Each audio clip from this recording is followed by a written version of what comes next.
Hello everyone, welcome to education centre. तो दोस्तों, पिछली क्लास में हम लोगों ने देखा था टूल्स के बारे में। टूल से रिलेटेड सारे इंपॉर्टेंट क्वेश्चंस हमने डिस्कस कर लिए थे। आज हम स्टार्ट करते हैं एक नया चैप्टर जिसका नाम होगा बेसिक इलेक्ट्रिसिटी। ठीक है, क्या नाम होगा इसका? Basic electricity. अब देखो, पहला क्वेश्चन है इसका आपका, विद्युत आवेश प्रवाहित हो सकता है। ठीक है, विद्युत आवेश मीन्स इलेक्ट्रिक चार्ज। ठीक है, इसका अंग्रेजी में क्या मतलब होता है? Electric charge. इलेक्ट्रिक चार्ज जानते ही हो गए आप। ठीक है, क्यू से डिनोट करते हैं और क्यू बराबर होता है एक एन इंटू ई और दूसरा बराबर क्या होता है? क्यू बराबर आई टी। ठीक है, क्यू क्या है? एक चार्ज है, आवेश है।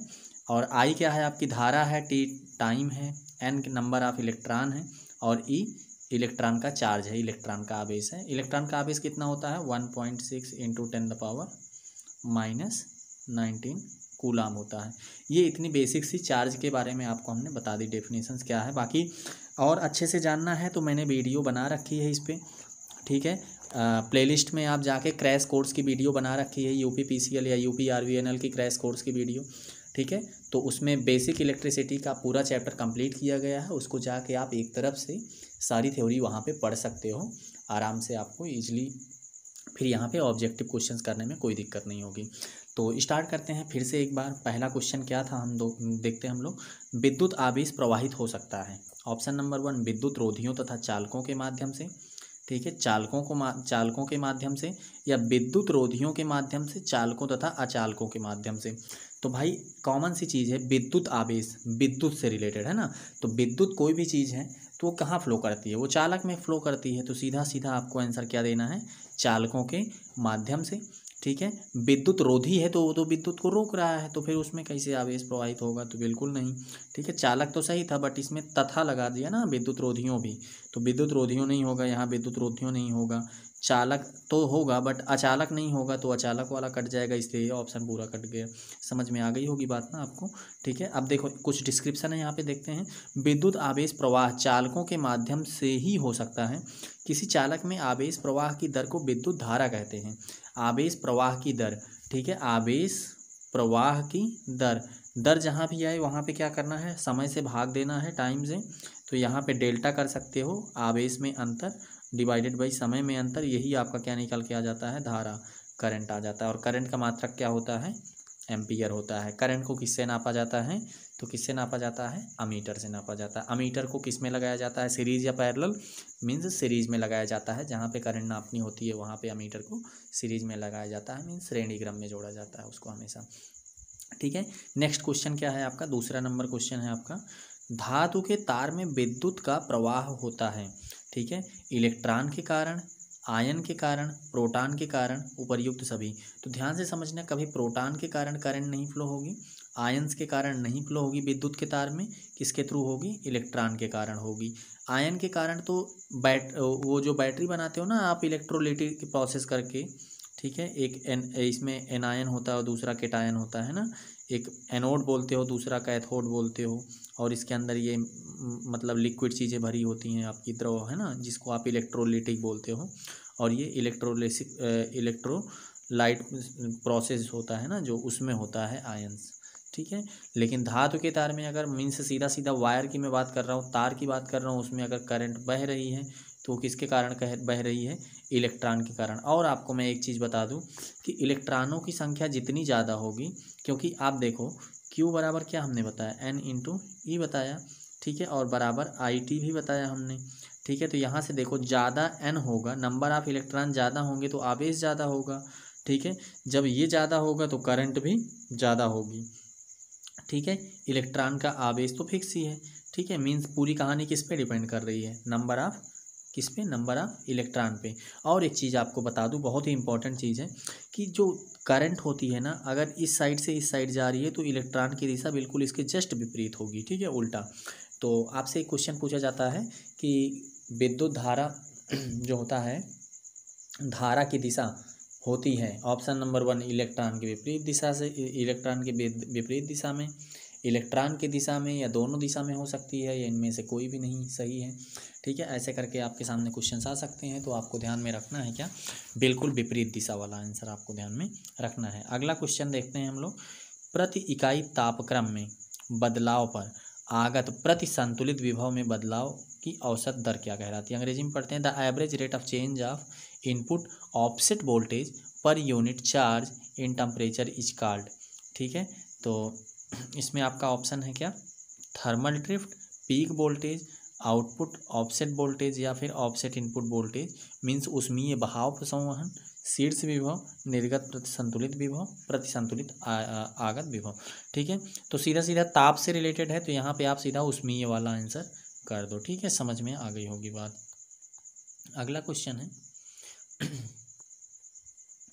कि परमाणु में निम्न 3 प्रकार के कण पाए जाते हैं। ठीक है, कौन कौन से कण पाए जाते हैं, तो परमाणु के अंदर दोस्तों इलेक्ट्रॉन, प्रोटॉन और न्यूट्रॉन पाया जाता है। जो इसका नाभिक होता है प्रोटॉन का, इस जो कोई भी मतलब परमाणु का जो नाभिक होता है ना, इसे नाभिक बोलते हैं, न्यूक्लियस होता है ये नाभिक। इसमें प्रोटॉन एंड न्यूट्रॉन पाया जाता है। इलेक्ट्रॉन कहाँ पाए जाते हैं, इलेक्ट्रॉन ऑर्बिटल पे पाए जाते हैं, बाहरी कक्षाओं में पाए जाते हैं। ठीक है, ये कक्षाएं ऐसी होती हैं, पहले में 2, फिर 8, फिर 18 ऐसे सीरीज चलती है। अष्टक का नियम आपने केमिस्ट्री में पढ़ रखा होगा। ठीक है, तो आपको क्या ध्यान में रखना है कि 3 चीज़ें पाई जाती हैं। कौन कौन से कण हैं, प्रोटॉन, इलेक्ट्रॉन और न्यूट्रॉन। ये आपका आंसर करेक्ट हो जाएगा। मेसान और फोटॉन ये सब आपको नहीं आंसर देखने हैं।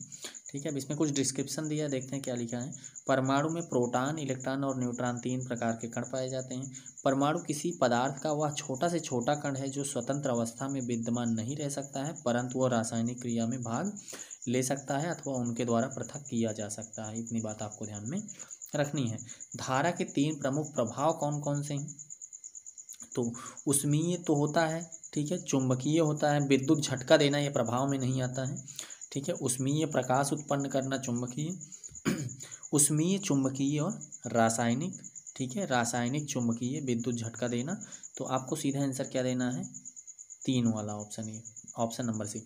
ऊष्मीय प्रभाव, धारा जहाँ फ्लो करती है वहाँ ऊष्मा उत्पन्न होती है। धारा अगर कॉइल के हिसाब से फ्लो कर दिया जाए, यहाँ पे ढेर सारे वायर, अगर आपने मान लो ढेर सारा वायर हम लगा दें और इसमें अगर करंट दे दें, है ना, तो इसमें यहाँ पे क्या आ जाएगा, मैग्नेट हो जाएगा, चुंबकीय। तो चुंबकीय प्रभाव हो गया। और इलेक्ट्रोलिटिक प्रोसेस के बारे में हमने बता रखा है, ठीक है, क्रैश कोर्स में, तो वहाँ पे जाके देख लेना, पूरा इलेक्ट्रोलिटिक की प्रोसेस इंपॉर्टेंट है, तो वहाँ पे देख लोगे तो सारा कुछ समझ में आ जाएगा। ठीक है, अच्छा, धारा के 3 मुख्यतः प्रभाव होते हैं, रासायनिक, चुंबकीय और ऊष्मीय। I²R जो लॉस होता है, जो हानि होती है, ऊष्मीय प्रभाव के कारण होती है।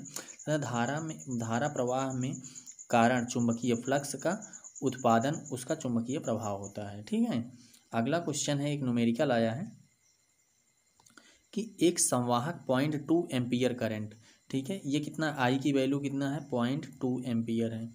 और भी कुछ दिया है, हाँ, धारित है यदि इलेक्ट्रॉन का आवेश Q की वैल्यू दे रखी है, ये किसकी वैल्यू है, ये Q की वैल्यू है। ठीक है, 30 सेकंड तो इलेक्ट्रॉन का प्रवाहित, और T की वैल्यू कितनी दे रखी है, इतना दे रखा है। तो हमने क्या बताया, Q बराबर IT, है ना, यही तो बताया था भाई। ठीक है, क्या बताया था, Q बराबर IT बताया था। जरा देखो, Q बराबर IT बताया था, है ना।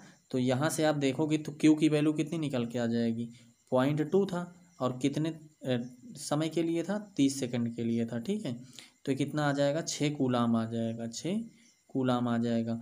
लेकिन आपसे क्या पूछा है, इलेक्ट्रॉनों की संख्या। तो Q बराबर क्या हमने बताया था, दूसरा फॉर्मूला क्या बताया था, Q बराबर NE भी बताया था।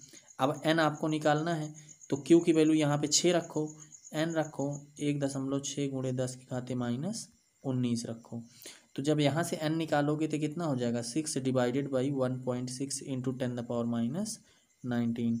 ठीक है, जब आप इसको डिवाइड करोगे तो कितना आ जाएगा, 1.6 से अगर इसको डिवाइड करोगे तो 3.75, और ये ऊपर चला जाएगा तो ये प्लस में हो जाएगा पावर, कितना आ जाएगा आपका करेक्ट आंसर, 3.75 इंटू 10⁻19 इलेक्ट्रॉन आ जाएगा। ठीक है, तो आई होप आपको क्वेश्चन बहुत ईजिली समझ में आ गया होगा। नेक्स्ट क्वेश्चन, ऐसे क्वेश्चंस आपको मैंने बोर्ड पे करा रखे हैं, ठीक है, तो वहाँ पे जाके देख लेना, क्रैश कोर्स ज़रूर देख लेना, बहुत ही इंपॉर्टेंट है, आपके लिए ही बनाया गया है वो क्लास। ठीक है, अगला क्वेश्चन है आपका, जब एक समान आवेशित गोले के भीतर प्रवेश करते हैं तो विद्युत विभव वहाँ पे क्या होता है, तो उतना ही रहता है जितना सतह पर रहता है, ठीक है। एक समान लिख दिया ना भाई, एक समान लिख दिया, इसका मतलब अब एक समान ही रहेगा, ठीक है, इतना ध्यान रखना। तो इसका आंसर घटता है गलत है, कभी घटता है कभी बढ़ता है भी गलत है, उतना ही रहता है जितना सतह पर है, क्योंकि वो एक समान लिख दिया है, ठीक है। अगला क्वेश्चन है अच्छा, यहाँ पे कुछ डिस्क्रिप्शन में दिया, पढ़ लो एक बार, ठीक है। जब एक समान आवेशित खोखले गोले के अंदर जाने पर वैद्युत विभव उतना ही रहता है जितना सतह पर होता है, क्योंकि पूरे गोले के अंदर विभव एक समान रहता है और विद्युत क्षेत्र शून्य होता है। विद्युत विभव बी का मान क्या होता है, निम्न होता है। और बी का फॉर्मूला दिया 1/4 pi epsilon naught q divided by r. R क्या है, रेडियस है, ठीक है, त्रिज्या है गोले की ना, जो पूरा मतलब एक समान गोला है ना, खोखला गोला, तो गोले की त्रिज्या आर है, आवेश क्यू है, और एप्सिलॉन नॉट क्या है, परमिटिविटी है, इसकी वैल्यू कितनी होती है 8.85 × 10⁻⁻12 फैरड पर मीटर, ठीक है। ये भी बात आपको ध्यान में रखनी है, ठीक है। तो इतनी बात आपको समझ में आ गई होगी। और एक चीज़ और बता दूं, खोखले गोले की जब हम बात करेंगे तो वोल्टेज तो कांस्टेंट रहेगा, ठीक है, वोल्टेज वही रहेगा, मतलब चेंज नहीं होगा, एक समान ही रहेगा, वही रहेगा मतलब, ठीक है, मतलब समान। आपको ध्यान में रखना है कि वोल्टेज क्या रहेगा, समान रहेगा। लेकिन इसके अंदर जो विद्युतीय क्षेत्र की तीव्रता ई होती है वो क्या हो जाएगी, 0 हो जाएगी। ये बात भी आपको ध्यान में रखना है सेंटर में, ठीक है, बीच में अंदर गोले के अंदर। अगला है, जब चालक में 1 एम्पीयर धारा प्रवाहित होती है तो प्रति सेकंड इलेक्ट्रॉन का प्रवाह कितना होता है, ठीक है। तो आपको ये क्वेश्चन सीधा, आपको आंसर ये ध्यान में रखना है, आपको मैं सॉल्व करके दिखा देता हूँ, ठीक है। ये मुझे रटा हुआ है, तो आप बार बार ये क्वेश्चन आपके सामने आएगा तो याद हो जाएगा। कैसे कि हमने क्या बताया, Q बराबर क्या होता है N × E, और दूसरा बराबर क्या हमने बताया था I × T। तो अब देखो ध्यान से समझना, यहाँ पे क्या रखा है, 1 एम्पीयर की करंट और प्रति सेकेंड इलेक्ट्रॉन की प्रवाह, ठीक है। तो यहाँ पे क्या करना, टाइम की वैल्यू कितना 1 सेकेंड मानना है, ठीक है, यहाँ पे भी 1 मानना है, और यहाँ पे आपको इलेक्ट्रॉनों की संख्या ही तो पूछ रहा है ये, ठीक है, इलेक्ट्रॉन ना, तो आपको ये इससे काम नहीं है, ठीक है, इससे काम है, एन की वैल्यू आपको निकालनी है, और ई की भी आपको पता है। तो ज़रा आप देखो, फिर से देखो, मैंने क्या बताया, आई टी बराबर एन ई लगाना है, और एन निकालोगे तो I T divided by E हो जाएगा, ठीक है। आई की भी वैल्यू 1 है, और टी की भी वैल्यू 1 सेकेंड है, ई की वैल्यू कितना 1.6 × 10⁻19 है। जब आप इस 19 को ऊपर लेके जाओगे तो ये प्लस में हो जाएगा, और ये जब 1 डिवाइडेड बाई 1.6 करोगे तो आ जाएगा 0.625, और ये × 10⁻19 ये हो जाएगा प्लस में। अच्छा, 19 से 1 कम करोगे तो ये 6 के साइड से दशमलव हटा दो तो 6.25 × 10⁻18 भी इसको लिख सकते हो। तो इसका देखो दोस्तों, आपका आंसर जो आ गया वो क्या आ गया, बी ऑप्शन आपका करेक्ट हो गया, ठीक है। तो ये पूरा मैंने सॉल्व करके दिखा दिया, तो यहाँ पे डिस्क्रिप्शन पढ़ने की कोई ज़रूरत नहीं है। अगला क्वेश्चन है, ठीक है, अगला क्वेश्चन है आपका, देखो क्या है, नीचे दिए गए शब्दों का मिलान करो। तो क्या है, प्रतिरोध, प्रतिरोध का यहाँ पे क्या दिया, पहले दूसरी सूची में मात्रक लिखा गया है, ठीक है। तो प्रतिरोध का मात्रक क्या होता है, ओम होता है, ये जानते ही हो, ठीक है। अच्छा, विद्युत प्रवाह, ठीक है, मतलब धारा, करंट, करंट का मात्रक क्या होता है, एम्पियर, अभी बताया था। बल का मात्रक जानते ही हो, न्यूटन, फिजिक्स में पढ़ा रखा है, जाके पढ़ लो, फिजिक्स की क्लास भी लगी हुई है प्लेलिस्ट में। पावर का मात्रक क्या होता है, वाट, ये भी पढ़ा रखा है। तो आप यहाँ से मैच करा लोगे तो आपका ऑप्शन नंबर यहाँ पे देखो बी वाला करेक्ट हो जाएगा, 2 1 2 2 1 और ये 4 1 2 3, ऑप्शन नंबर बी करेक्ट हो जाएगा इसका, ठीक है।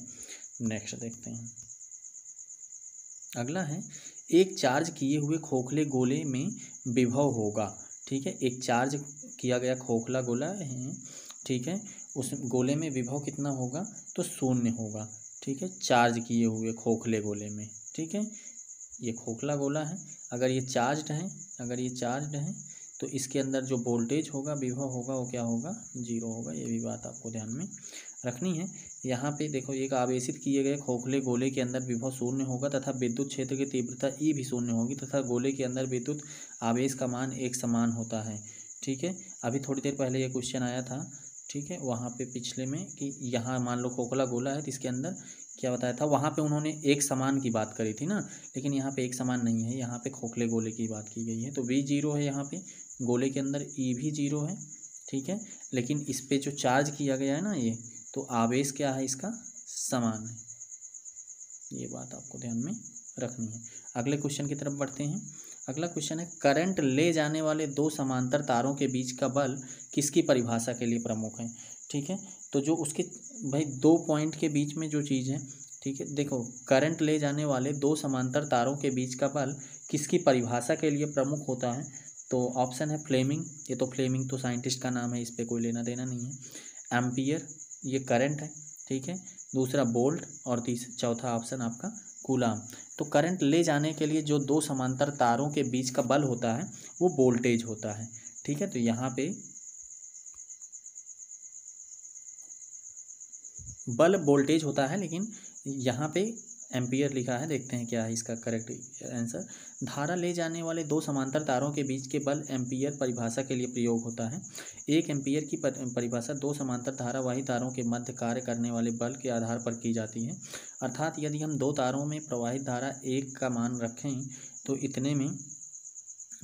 इतना रखें कि निर्वात में 1 मीटर की दूरी पर स्थित इन तारों को सीधे लंबे एवं समांतर तारों के बीच प्रत्येक तार प्रति एकांक लंबाई पर लगने वाले बल इतना, तब धारा का मान 1 एम्पियर कहलाता है। मतलब काफ़ी ज़्यादा लंबा चौड़ा डिस्क्रिप्शन दे रखा है। वैसे बेसिकली ध्यान रखना, समांतर जो तार होते हैं उनके बीच का जो बल होता है वो वोल्टेज होता है। मतलब समांतर तारों के बीच में जो चीज़ें बल होता है वो वोल्टेज ही होता है, बट यहाँ पे एम्पियर दे रखा है और डिस्क्रिप्शन के हिसाब से। तो ये रेलवे वालों ने ALP ने इसको पूछा था 2005 में, तो आपको क्या रखना है, ये एम्पियर ही ध्यान में रखना है फिलहाल तो। ठीक है, अगला क्वेश्चन देखते हैं कि कितने इलेक्ट्रॉन मिलकर 1 माइक्रो एम्पियर विद्युत धारा बनाते हैं। तो जरा आप बताओ 1 एम्पियर के लिए कितना लगता था, 6.25 कुछ करके था ना, अभी निकाला था हमने, तो वही आपका आंसर करेक्ट भी हो जाएगा। ठीक है, 6.25, क्योंकि और कोई ऑप्शन है नहीं जो 6.25 करके है। तो अब देखो कैसे करेक्ट हो जाएगा, क्योंकि माइक्रो है तो 10⁻6 को -6 समझ लो हटा दो, मतलब +6 को कम कर दो, तो कितना था 18 था ना। 6.25 इंटू 10⁻18, ठीक है, इलेक्ट्रॉन थे। ये कितने के लिए थे, 1 एम्पियर के लिए। जब 1 माइक्रो एम्पियर लेना है तो इसी में 10 के घाते -6 कर दो, तो यहाँ से 18 में से 6 गया 12 आ जाएगा, तो 6.25 इंटू 10⁻12 हो जाएगा। ठीक है, अगला क्वेश्चन है आपका, एक चालक जिसका प्रतिरोध R है की लंबाई 2 गुनी कर दी जाती है और क्षेत्रफल आधा कर दिया जाता है, तो प्रतिरोध का मान क्या होगा। ठीक है, तो एक फॉर्मूला मैं आपको बताता हूँ, जो R बराबर क्या होता है, ρL डिवाइडेड बाई A। रो क्या है, रजिस्टिविटी मीन्स प्रतिरोधकता है, L क्या है, लंबाई है किसकी, तार चालक की मीन्स तार की, A क्या है, क्षेत्रफल है। ठीक है, तो ये चीज़ें मैंने अच्छे से करा रखी हैं, जाके वीडियो ज़रूर देखना आप, बहुत ज़्यादा बेनिफिशियल होगी आपके लिए। ठीक है, सारा कुछ बहुत अच्छे से समझाया है 1 बाई 1 करके, कि एक एक चीज़ कम ज़्यादा होने पे क्या फ़र्क आएगा। ठीक है, तो ज़रा देखते हैं इसमें क्या होगा, कि जैसे प्रतिरोध पहले क्या था, R था, ठीक है, अब इसकी R बराबर क्या था, ρL डिवाइडेड बाई A हमने बताया था। अब देखो नया में क्या हो गया, ये L की जगह 2L हो गया, रो इंटू लंबाई डबल कर दी गई।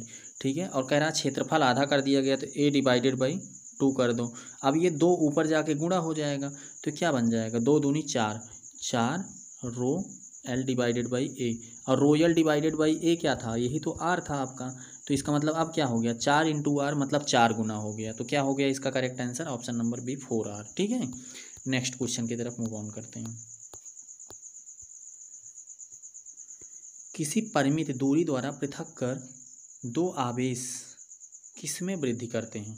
ठीक है, तो जो मतलब एक तरीके से ये कह रहा है कि दो आवेश हैं, इनको अगर हम पृथक कर किस में वृद्धि करते हैं, अगर इनकी दूरी द्वारा अलग बढ़ा दिया जाए तो विद्युत क्षेत्र को, मतलब अगर इनको नज़दीक ले जाओगे तो विद्युत क्षेत्र बढ़ेगा और विद्युत क्षेत्र ही कम होगा अगर दूर करोगे। तो जैसे किसी परिमित दूरी द्वारा पृथक्करण दो आवेशों विद्युत क्षेत्र में वृद्धि करते हैं। जब दो आवेश एक निश्चित दूरी पर होते हैं तो उनमें आकर्षण या विकर्षण बल कार्य करता है, जिसके फलस्वरूप विद्युत क्षेत्र बढ़ता है। ठीक है, तो ये भी कूलाम का नियम है एक तरीके से, तो कूलाम का नियम मैंने डिस्कस किया है, जाके जरूर देखना। किसी पदार्थ की सापेक्ष विद्युतशीलता सदैव डैश से बड़ी होती है। ठीक है, तो किसी पदार्थ की सापेक्ष विद्युतशीलता हमेशा 0.5 से बड़ी होती है। ठीक है, क्योंकि यहाँ पे जो ऑप्शन है 0 है, 1 है और 4 है। ठीक है, तो यहाँ पे इन्होंने कुछ इनकरेक्ट दे रखा है, तो हमेशा 1 से बड़ी होती है, ये आपको ध्यान में रखना है। ठीक है, 0.5 से नहीं बड़ी होती है, 1 से बड़ी होती है। या तो सापेक्ष विद्युतशीलता, इसको रिलेटिव परमिएबिलिटी बोलते हैं, ठीक है, परमिटिविटी बोलते हैं, ठीक है, एप्सिलॉन आर। तो या तो ये 1 हो सकती है या फिर 1 से ज़्यादा हो सकती है, ठीक है, या तो 1 से ज़्यादा हो सकती है, ठीक है, इतनी बात आपको ध्यान में रखनी है। अगला क्वेश्चन है आपका, विद्युत वाहक बल ईएमएफ आवश्यक होता है, ठीक है, किसके लिए? इलेक्ट्रॉन को गतिमान करने के लिए, ठीक है, इलेक्ट्रॉन को गतिमान करने के लिए ये बहुत ही ज़्यादा आवश्यक होता है, क्योंकि बिना ईएमएफ के इलेक्ट्रॉन नहीं गति करेगा, और इलेक्ट्रॉन नहीं गति करेगा तो करंट नहीं फ्लो करेगी, मीन्स ये ओम्स के नियम से भी आप जाके वहाँ पे समझ सकते हो। और दूसरा Q बराबर IT और Q बराबर N इंटू ई है, ठीक है, N into E for charge of electron, electron का आवेश कितना होता है 1.6 इंटू 10⁻⁹ कूलम के। अगला क्वेश्चन देखते हैं क्या है। अगला क्वेश्चन है आपका, standard temperature and pressure refers to, मानक तापमान और दाब होता है, कितना होता है मानक दाब और ताप? तो मानक ताप क्या होता है 273 केल्विन और 1 एटमॉस्फेरिक प्रेशर, ठीक है, 1 ATM। ये बिल्कुल ध्यान में रखना है, ये डेटाबेस क्वेश्चन है, ठीक है। अगला है, एक खोखले गोलीय चालक के भीतर, ठीक है, एक खोखले गोलीय चालक के भीतर क्या होता है, विद्युत क्षेत्र शून्य होता है। दूसरा, ये तो बात आपको पहले ही बता रखी, बिल्कुल हाँ, ये करेक्ट आंसर हो सकता है। विद्युत क्षेत्र स्थिर होता है, बिल्कुल गलत, ठीक है। विद्युत क्षेत्र चालक को दिए जाने वाले आवेश की मात्रा के अनुसार बदलता है, बिल्कुल गलत, ठीक है, उसका आवेश से कोई लेना देनी है। विद्युत क्षेत्र गोलक के केंद्र से दूरी के अनुसार बदलता है, बिल्कुल नहीं, ठीक है। तो आपका आंसर क्या है, क्योंकि मैंने अभी भी बताया कि बी भी 0 होगा, ए भी 0 होगा, और बाहर आवेश क्या होगा, कांस्टेंट होता है, क्यों। अच्छा, अगला क्वेश्चन देखते हैं कि पृथ्वी का प्रतिरोध कितना है। तो पृथ्वी का प्रतिरोध जो है, रेजिस्टेंस ऑफ अर्थ जो है, अर्थ 0 है, इसीलिए हम हमेशा अर्थिंग करते हैं। तो इनफाइनाइट गलत है, मेगा ओम नहीं होगा, कुछ नहीं होगा, सीधा आप आंसर 0 पे टिक करो। इसको बस एक बार पढ़ना है, आपको हमेशा के लिए याद रहेंगे। अगला क्वेश्चन, विद्युत ऊर्जा की इकाई क्या होती है? ऊर्जा मीन्स इलेक्ट्रिकल एनर्जी हमेशा किस में ली जाती है, बताओ जरा। वाट आर, ठीक है, वाट, एक मिनट, इलेक्ट्रिकल एनर्जी जो होती है, विद्युत ऊर्जा क्या होती है, वो वाट आर मीन्स जिसको आप यूनिट बोलते हो, यूनिट, इसी में ली जाती है, ठीक है। दूसरी वोल्ट एम्पियर आर, ठीक है, वाट सेकंड नहीं, ठीक है, और वाट आर जूल घंटा, ठीक है, जूल आर, ये भी गलत है, मतलब आपका आंसर क्या है, ए करेक्ट है, ठीक है। अच्छा, एक चीज़ देखते हैं, एक बार रिवाइज कर लेते हैं। वाट आर, एक मिनट, गलत हो गया, क्योंकि किलोवाट घंटा होता है ना, 1 यूनिट बराबर किलोवाट आर होता है, तो 1 यूनिट होता है, और हमेशा यूनिट में लिया जाता है। या फिर आप यूनिट में नहीं ले सकते हो तो आप वाट को ही फिर या तो इसको वाट लिखोगे, ठीक है, या तो आप इसको वाट लिखोगे, या फिर VI वोल्ट एम्पियर घंटा लिखोगे। तो विद्युत ऊर्जा को क्या करोगे, volt into VI into T लिखोगे। हमेशा फॉर्मूला क्या होता है, VI इंटू टी होता है, ठीक है। VI cos phi into t नहीं होता, cos फाई करेंगे तब वाट आएगा। तो इसका आंसर क्या हो जाएगा, VIT। कैसे दिखाना है, देखो मैं प्रूव करवा देता हूँ। जो एनर्जी होती है वो क्या होती है, पावर जो पावर होता है, पावर इंटू टाइम होता है, और पावर की यूनिट क्या होती है, वाट, और इसकी यूनिट क्या होती है, सेकेंड होती है, ठीक है। तो इसके हिसाब से आपका ऑप्शन ए और बी दोनों ही करेक्ट है। तो यहाँ पे जो दिया गया है, इन्होंने ऑप्शन बी दिया है, लेकिन आप ए और बी दोनों भी लगाओगे तो कोई भी आपका माना जाएगा, दोनों ही सही हैं इसके लिए, ठीक है। तो इसके लिए क्वेश्चन इग्नोर कर दिया होगा ज़रूर, ठीक है। तो क्वेश्चन इग्नोर होगा तो सबको नंबर बराबर मिलेगा, तो डोंट वरी, आप दोनों ही सही है आपका।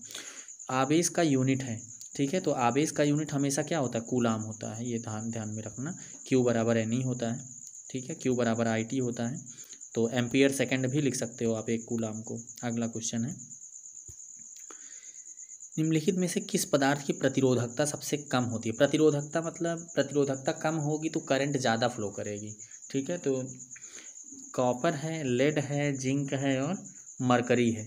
तो कॉपर जो है, इसी का वायर वगैरह बनाया जाता है ना कॉपर से ही, तो इसीलिए उसमें प्रतिरोधकता कम होती है, जिससे नुकसान ना हो।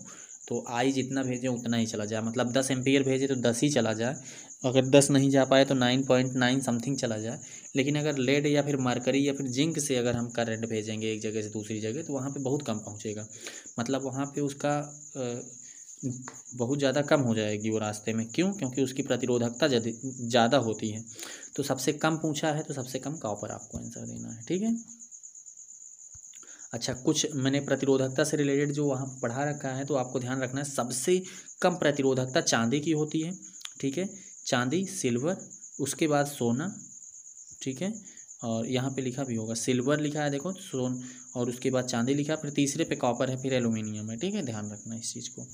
अगला क्वेश्चन है, निम्नलिखित में से किस प्रतिरोध का साइज अधिकतम होगा? आप ज़रा ध्यान से देखना, ठीक है, कि किसका प्रतिरोध का साइज 10 ओम 50 वाट पर ओम, 100 ओम 10 वाट पर ओम, और 1 किलो 1 वाट पर ओम, और 10 मेगा ओम वो आधा ओम आधा वाट पर ओम। तो इसको जब आप देखोगे, इसमें क्या पूछा, प्रतिरोध का साइज, तो प्रतिरोध का जो साइज होगा वाट पर ओम के हिसाब से देखा जाएगा यहाँ पे। तो जिसका वाट पर ओम ज़्यादा होगा उसी के हिसाब से उसका साइज बड़ा ज़्यादा होगा। यहाँ पे देखो, ये दो रेजिस्टेंस समान कैपेसिटी के हैं तथा उनकी पावर रेटिंग अलग अलग है, तो जिस रेजिस्टेंस की पावर रेटिंग ज़्यादा होगी उसका रेजिस्टेंस का साइज ज़्यादा होगा, ठीक है। मीन्स पूरी कहानी किस पे आ जाएगी, पावर रेटिंग पे। अगला क्वेश्चन है कि किसी 200 वोल्ट वाले बल्ब का प्रतिरोध 500 ओम है। प्रत्येक किलोवाट घंटे की ऊर्जा की खपत होने पर यह बल्ब कितने समय तक कार्य करेगी, ठीक है। इतनी बात आपको समझ में आ गई होगी। कुछ क्वेश्चंस दिया है, तो आपको V दिया है और R दिया है। तो जब आपसे पूछा जाए टाइम, और यहाँ पे प्रत्येक किलोवाट घंटा मतलब 1 यूनिट, तो 1 किलोवाट आर बराबर कितना लिखोगे आप, VI, यहाँ पे V²/R लिख दो, है ना। कितना लिख दो, एक फॉर्मूला होता है कि जो पावर होता है, एक minute just a minute, power बराबर क्या होता है, VIT भी होता है, ठीक है। P बराबर VIT होता है, ठीक है। और टाइम की वैल्यू 1 घंटा दिया है, V की वैल्यू ये दिया है, I की जगह V/R लिख सकते हो आप, R की वैल्यू रखोगे और यहाँ से आ जाएगा। एक मिनट सॉल्व करवा देता हूँ मैं। V की जगह 200 रख लो आप, फिर I की जगह V/R, तो 200 डिवाइडेड बाई यहाँ पे 500 लिख दो, ठीक है। और यहाँ पे आप T की जगह कितना रख दो, आपसे क्या पूछा है, T ही तो पूछा है, T लिख दो। और यहाँ पे प्रत्येक किलोवाट घंटे के लिए, ठीक है। तो एनर्जी की वैल्यू दे रखी है ना, यहाँ पे एनर्जी का फॉर्मूला है, पावर का तो VI ही होता है। अच्छा, एनर्जी की वैल्यू कितना है, प्रत्येक किलोवाट मतलब 1 किलोवाट, ठीक है, 1000, ठीक। इतनी बात आपको समझ में आ गई। बस आप सीधा काट दो इसको, 5, ठीक है, 520, ठीक है। और आपका आ गया कितना, 0 0, और यहाँ पे 1 मिनट जस्ट मिनट फिर से देखो, 1 किलोवाट बराबर कितना, 200 into 200 divided by 500 into T। बस ये सॉल्व कर लो। तो ये 2 0 2 0, 5 चौक 20, ठीक। ये कितना आ गया, 40। यहाँ पे देखो डिस्क्रिप्शन क्या है, 50 घंटे आएगा। यही फॉर्मूला तो लगाया, देखो यहाँ पे लिखा क्या, 1 बराबर, और ई की वैल्यू कितनी है, एनर्जी आपकी 1 लेनी है, 1000 लेनी थी, हमने 1 लिया था इसलिए गलत हुआ। यहाँ पे बस वही था, कुछ नहीं है। देखो ई बराबर क्या है, ई बराबर क्या है, V² divided by R into T ना, यही T निकालना है। आप सबकी वैल्यू रख दो आराम से, ई की वैल्यू 1000 रखो, बराबर B की वैल्यू 200 का स्क्वायर है, तो 200 गुणे 200, और डिवाइडेड बाई R की वैल्यू कितनी है, 500 है, इंटू T। अब बस कुछ नहीं करना, कट कर दो, 2 0 से 2 0, 5, ये हो गया 40, फिर ये कट गया, और 4 दूनी 8, 4 पंचे 20, और क्या आ गया, 50 आ जाएगा ना। एक मिनट, यहाँ पे जो वोल्टेज यहाँ पे गलत लिया है इन्होंने, 200 की जगह 100 लिया है, इसलिए इनका ये आ रहा है। तो आप जब 200 रखोगे तो आपका आंसर कितना आ जाएगा, वही आ जाएगा 25 समथिंग जो भी निकला था अभी, ठीक है। तो वो आपका करेक्ट आंसर होगा। नेक्स्ट क्वेश्चन देखते हैं क्या है। ओम नियम के संबंध में निम्नलिखित में से कौन सा कथन गलत है, ठीक है।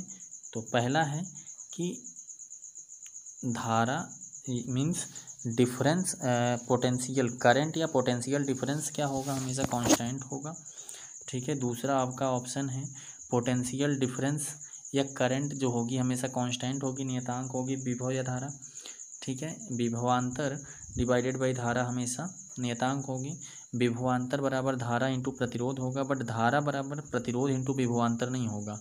हमेशा ओम का नियम क्या कहता है, V बराबर I इंटू R कहता है।